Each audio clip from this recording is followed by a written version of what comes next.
अस्सलाम वालेकुम दोस्तों, आज हम बात करेंगे ड्रामा अर्तुगरुल गाजी के सीज़न 3 की एपिसोड नंबर 2 के बारे में। उम्मीद करते हैं आपको आज की वीडियो बहुत ही ज़्यादा पसंद आएगी। मैं हूं आसिफ अली और आप देख रहे हैं आसिफ की आवाज़। तो चलिए शुरू करते हैं। दोस्तों, आज की इस एपिसोड में हानली बाज़ार में असलहान खातून ने एक सिपाही को पकड़ा हुआ होता है और बहुत ही ज़्यादा तशद्दुद करती है और कहती है एक लम्हा रुक जाओ, तुम इतना जल्दी मरने का ख्वाब कैसे देख सकते हो। खैर बार बार उस पर तशद्दुद करती है, उसे पानी में डालती है, लेकिन वो बार बार कहता है कि मैं बेगुनाह हूँ, मुझे छोड़ दो असलहान खातून, मुझे छोड़ दो, मैं बेगुनाह हूँ। लेकिन असलहान खातून कहती है जब तक तुम अपना मुँह नहीं खोल लेते तब तक मैं नहीं छोड़ूंगी तुझे। जानदार की चीज़ें चुराने की कीमत तुझे चुकानी होगी। लेकिन वो उसे मुंह पर थूक देता है और ये भी शेर की बच्ची उसे लात मारती है। बहुत ही बहादुर खातून है, आपको इस सीज़न में बहुत ही ज़्यादा अच्छी लगेगी। सरदार कहता है बेटी, अगर कबीले के मर्द तुम्हारे जैसे होते तो दुश्मनों से लड़ना हमारी दावत होती। और फिर उस सिपाही को पकड़ते हैं और उसका कान काट देते हैं और दूसरा कान काटने लगते हैं तो वो सिपाही कहता है औरल साहब के लिए काम कर रहा हूँ, सब मंसूबा आपके बेटे का था, मैं बेगुनाह हूँ, मुझे छोड़ दो। और सरदार कहता है एक सिपाही को जाओ और औरल को बुला के ले। तो सरदार जानदार कहता है तो तमाश और असलहान खातून, यहाँ जो कुछ भी हुआ है किसी को नहीं पता चलना चाहिए। वो सिपाही उठकर सरदार पर हमला करने लगता है मगर असलहान खातून उसके गर्दन सरतन से जुदा कर देती है। और इधर मारिया कुछ पका कर ले जाती है औरल के लिए और कहती है जनाब मैंने अपने हाथों से बनाया है। तो सैमुन कहता है औरल साहब आपको इसकी कदर करनी चाहिए, मारिया हर किसी के लिए काम नहीं करती। तो औरल साहब कहता है शुक्रिया। उसके जाते ही सैमुन उनको कहता है तुम जानते हो कि इस सरजमीनों में ताकत ही सब कुछ है और सोना ताकत हासिल करने का जरिया है। चंद काफलों का सोना ज्यादा नहीं है, मैं बड़ी मछलियों के साथ काम करना चाहता हूँ, अब वक्त आ गया है। तो सैमुन कहता है कि तो ये तुम सब कुछ जानदार साहब को क्यों नहीं बताते। तो औरल कहता है कि इसमें मेरे बाबा को मुलविस ना करो। के साथ ही एक सिपाही आकर कहता है औरल साहब आपको सरदार जानदार साहब बुला रहे हैं। सिपाही के जाते ही सैमुन कहता है मैंने तुझे कहा था तो तमाश मसला खड़ा करेगा, अब देख लिया।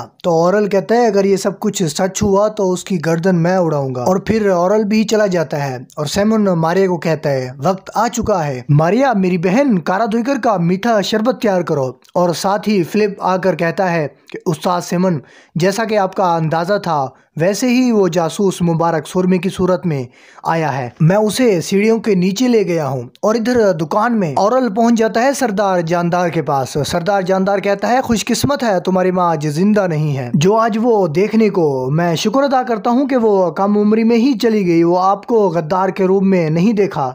औरल कहता है बाबा मेरी माँ पर इल्ज़ाम ना लगाओ, मुझे बताओ कि आपको क्या हुआ, मुझे ये बताएं कि मुझ पर किसने इल्ज़ाम लगाया है, ज़मीन पर इस पड़े कुत्ते ने आपको क्या बताया है। तो सरदार कहता है मेरा सोना काफ़ी नहीं था कि आप कबीले का सोना भी चुराने लगे हो। खैर औरल भी बड़ी चीज़ है, खुद को अपनी टांग पर खंजर मारकर फिलहाल इनको कायल कर देता है। और इधर मारिया लगी हुई होती है जहर तैयार करने में, मुख्तलिफ किस्म के जहरीली चीज़ें रखी हुई होती हैं अपने लैब में।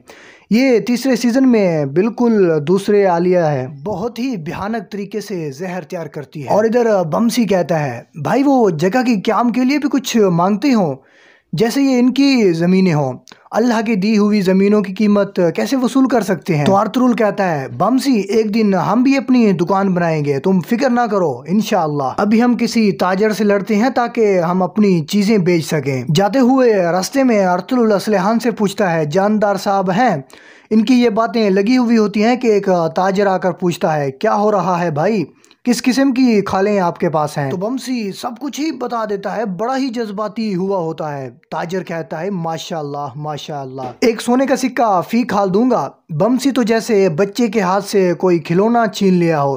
तो असलहान कहती है ताजर क्या तुमने कभी शिकार किया है, जो कीमत तुमने लगाई है मैं उससे समझ गई हूँ कि तुमने कभी शिकार नहीं किया। खैर बड़ी ही महारत से उनका 4 सोने के सिक्कों का सौदा करा देती है। बमसी ये सुनकर कहता है देखो इस खातून को, जो भी इस खातून से शादी करेगा वो बहुत ही खुशकिस्मत होगा। खैर इनका सौदा हो जाता है और ताजर इनको सोना दे देता है। बमसी और बाकी साथी निकल जाते हैं। असलहान अर्तुगरुल को मजीद कालीने लाने का कहती है ताकि आप ज्यादा से ज्यादा मुनाफा कमा सकें। तो अर्तुगरुल कहता है कि हम सालों से खुश्क साली का शिकार हैं, हमारे पास बाजार लाने के लिए कोई भी चीज नहीं है। अर्तुगरुल की इस बात ने यार दिल ही हिला दिया। खैर असलहान कहती है कि हुजूर विनेस किसी भी वक्त यहाँ होंगे, तुर्क कबाइल हाथों हाथों के काम के माहिर हैं। इनके महल में हमारे ही सब कालीनें और बागीचे होती हैं। मैं ये कहना चाहती हूँ कि जो भी कर सकते हैं करें, ये चीज़ें इनको बेचनी होंगी और वो किसी भी वक्त आ सकते हैं, आज या कल तक। तो अर्तुगरुल कहता है कि असलहान खातून, मैं आपका ये एहसान कभी नहीं भूलूंगा। हाय वल्लाह। और एक बंदे ने गुलामों का बाजार लगाया हुआ होता है और एक गुलाम के 5 सोने का सिक्के की बोली लगाई हुई होती है और उधर ही सरदार औरल गुस्से में पहुंच जाता है और एक 5 सोने के सिक्के फेंक कर कहता है कि खोलो इस बूढ़े गुलाम को, आज़ाद करो इसको। जब खोल लेते हैं तो कहता है भागो, अगर तुम मेरे तीर से बच गए तो तुम आज़ाद हो। वो बुजुर्ग बिल्कुल ही भूख प्यास से निडाल होता है, लेकिन वो भागना शुरू कर देता है। भागते भागते औरल उसे तीर मारते हैं और वहीं पर वो सीधा गिर जाता है।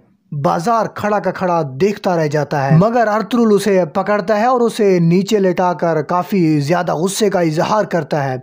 असलहान देखकर औरल के तरफ निकल पड़ती है और इधर औरल दूसरे गुलाम को आज़ाद करके उसे भागने का कहता है। असलहान उसके सामने आ जाती है और कहती है भाई ऐसा मत करो, और ऐसे खुद ही उसके सामने खड़ी हो जाती है। यार कमाल का सीन होता है, बहुत ही ज्यादा कमाल का, दिलेर औरत है यार। औरल उसे फिर भी पीछे करके उस बूढ़े शख्स को तीर मार देता है, मगर अर्तुगरुल उस बूढ़े शख्स को बचाकर खंजर से तीर को काट देता है और उसे शख्स को बचा लेता है। तो अर्तुगरुल उस शख्स से पूछता है कि तुम्हारे लिए उसने कितना सोना मांगा है।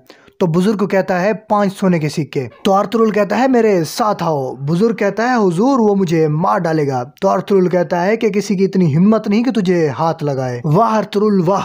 और जाकर कहता है दुनदार तुम इस गुलाम के 5 सोने के सिक्के गुलाम फरोश को दे दो जाके। तो औरल आके कहता है अर्तुगरुल साहब ये मेरा गुलाम है, मैं इसे पहले ही खरीद चुका हूँ। तो अर्तुगरुल कहता है कि ये मुझे भेज दो, बताओ कितने सोने के सिक्के दूं मैं। और अंदर सेमुन कहता है कि ये खत नकली है और सुल्तान के जासूस को बांधा हुआ होता है। और फिर उसे कहते हैं कि तुम खेल खेलना चाहते हो तो चलो खेलते हैं। बहुत ही ज्यादा मारते हैं और तशद्दुद करते हैं, लेकिन वो कुछ नहीं बताता। तो सेमुन कहता है इसे तरिस्तान के पास ले चलो, इसे सबक सिखाने के लिए बाहर खंबे के साथ बांध दो।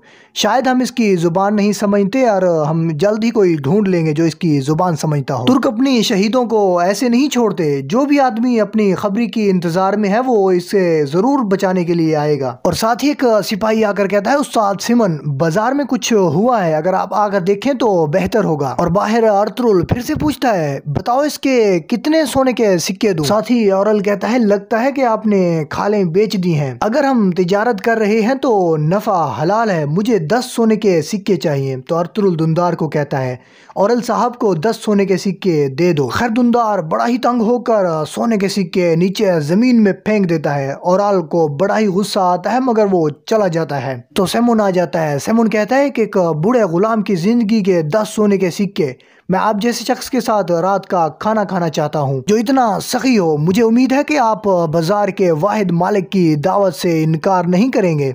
तो अर्तुगरुल कहता है कि मैं अपने सिपाहियों के साथ आपकी दावत कबूल करता हूँ। सेमुन इन सबको ले जाता है और अंदर वही एलियन कार्टून टेबल साफ कर रहा होता है, बिल्कुल ही यार अजीब होता है। खैर सब बैठ जाते हैं और मारिया आकर तुर्गुत को बड़े ही गौर से घूरने लगती है, शायद दिल आ जाता है तुर्गुत पर, और पूछती है क्या चाहिए बहादुर सिपाहियों। तुर्गुत कहता है कि पानी।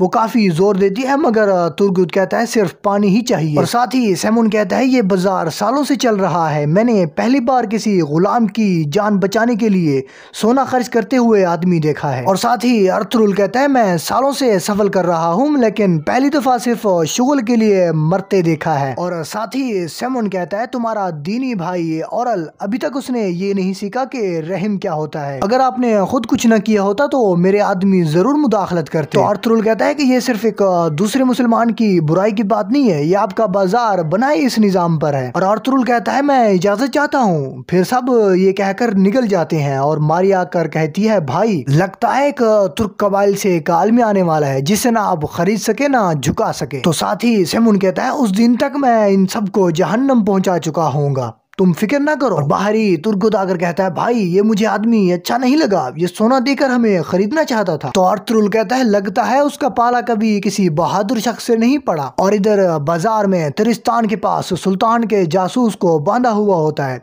और कहता है अरे लोगो इधर देखो, मैंने कहा जमा हो जाओ और देखो मैं क्या करने वाला हूँ। और अर्तुगरुल उसे देख कर कहता है और कहता है कि ये वही आदमी है जिसकी हमें तलाश है। तो दुनदार कहता है भाई तो खड़े क्यों हुए हैं, चलो उसको बचाते हैं। मगर अर्तुरुल उसे रोक देता है। त्रिस्तान कहता है कि इस शख्स ने मेरी चीजें चोरी करने की कोशिश की है। हर कोई जान ले कि त्रिस्तान की चीजें कोई नहीं चुरा सकता और अब मैं इसकी मौत से खुशी देख रहा हूँ। क्या किसी को इतराज है? बार बार यही आवाज लगाता है और अर्तुरुल कहता है इसकी जुबान नहीं खुलवा सके। इसे वो दाने के तौर पर इस्तेमाल कर रहे हैं, इसकी जुबान नहीं खुलवा सके। वो इसकी जुबान खुलवाने के लिए मुझे इस्तेमाल करना चाहते हैं। हम इसे आज रात ही बचाएंगे। ये कहकर निकल जाते हैं। त्रिस्तान बड़े ही गौर से इधर उधर देखता है। नाज़रीन इकराम, आज की इस एपिसोड का इख्तिताम होता है। उम्मीद करते हैं आपको बहुत ही ज़्यादा पसंद आए होगी। नेक्स्ट एपिसोड देखने के लिए हमारे चैनल को सब्सक्राइब और साथ लगे नोटिफिकेशन को भी ऑल पे कर दें ताकि जो भी वीडियो अपलोड हो आपको उसका नोटिफिकेशन मिलता रहे। हम मिलते हैं एक और वीडियो में, अब तक के लिए इजाज़त दीजिए। अल्लाह निगहबान।